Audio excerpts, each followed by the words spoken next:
Kumusta po kayo? Bago po ang lahat, first things first.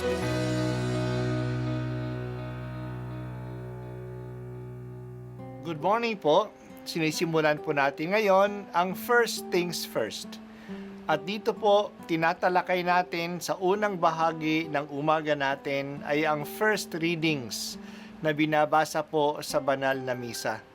Ito pong tinatalakay natin kasi madalas po kasi marami na tayong alam tungkol sa gospel readings.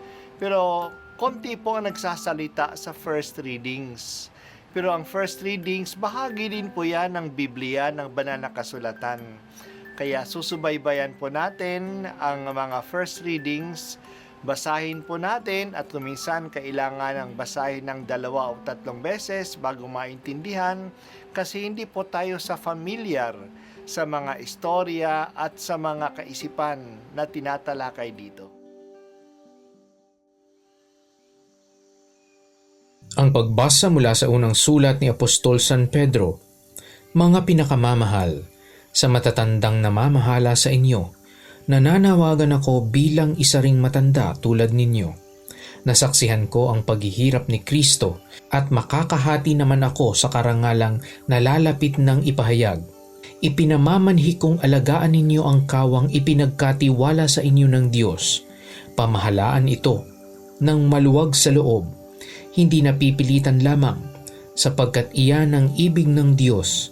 Gampanan ninyo ang inyong tungkulin, hindi dahil sa masakim na paghahangad ng pansariling kapakinabangan, kundi sa katuwaang maglingkod, hindi bilang Panginoon ng inyong mga nasasakupan, kundi bilang uliran ng inyong mga kawan. At pagparito ng Pangulong Pastol ay tatanggap kayo ng maningning na koronang di kuhupas kailanman. Ang salita ng Diyos. Salamat sa Diyos. Today is a feast of the chair of Saint Peter. Ang chair, ang luklukan ay isang simbolo. Simbolo ng kapangyarihan na magturo. Kaya nga, sa mga university, mayroong tinatawag na professorial chair. Ay iyan yung posisyon ng isang profesor. May kaugnayan din ito sa salitang katedral, nanggaling sa salitang cathedra, na ang kahulugan ay luklukan. Ang katedral ay ang opisyal na simbahan ng obispo kasi nandoon matatagpuan ang katedra, ang opisyal na luklukan ng obispo. Doon siya nagbibigay ng kanyang mga opisyal na announcements at official teaching sa kanyang katedra, sa kanyang luklukan. Kaya ang kapistahan ng luklukan ni San Pedro ay ang pagkilala natin sa teaching office ng Santo Papa. Siya ang itinalaga ni Jesus na gumabay sa pananampalataya ng simbahan sa pamamagitan ng mga aral niya. Ang ating unang pagbasa, nakikiusap si Pedro sa mga kapwa niyang manamumuno sa simbahan na makiisa sa kahirapan ni Kristo upang sila rin ay makiisa sa kaluwalhatian ng Panginoon. Bilang namumuno, alagaan nila ang kawan na hindi napipilitan lamang o dahil lang sa ito'y pagkakakitaan nila. Gawin nila ng mabuti at bukal sa loob ang tungkuling ito, naggabayan ang kawal, naturuan ng mga kawal ng Diyos, at maging halimbawa sila sa kanilang mga tupa. Pagdating ng pangunahing pastol, the chief shepherd, na si Jesus, tatanggap sila ng kantimpala, ng korona ng kaluwalhatian. Yan ang pakiusap ni San Pedro, ang pastol na itinalagaan ni Jesus sa buong simbahan, sa mga kapwa niya mga pastol, ang mga leaders ng simbahan. Ang leadership sa simbahan ay hindi lang authority o kapangyarihan na ibinigay mula sa itaas. Ang leadership sa simbahan ay isang paglilingkod sa kawan na kanyang pinamumunuan. May iba't ibang paraan ang service o paglilingkod na ito. Isa rito ay ang service of example.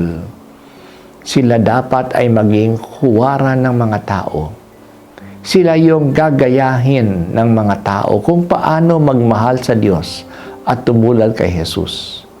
Isa ring service ay ang pagtuturo. Sila ang gagabay sa kawan sa wastong landas, ang landas ng katotohanan. Napakahalaga nito ngayon na linilihis tayo ng maraming fake news at false teachings. Isa pang paglilingkod ay ang pagtulong sa mga mahihina at nangangailangan. Napakaraming kahirapan at mga mahihirap ngayon na dapat harapin, hanapin at tulungan. Susunod ang mga tupa sa leaders nila kung nakikita nila ang pagmamalasakit ng mga pastol sa kanyang mga kawan. Habang sinisikap ng mga leaders na maging tunay na namumuno, hinihikayat din ang tupa na maging masunurin sa kanilang pastol. Alamin at sundin nila ang katuruan ng mga pastol nila, lalo na ng ating mahal na Santo Papa.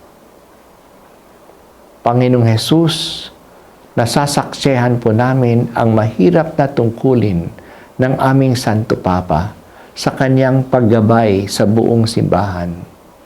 Bigyan po ninyo siya ng malakas na pangangatawan at ng sigla upang dalhin kami sa wastong landas sa buhay na ito, upang kami ay makarating sa buhay na walang hanggan.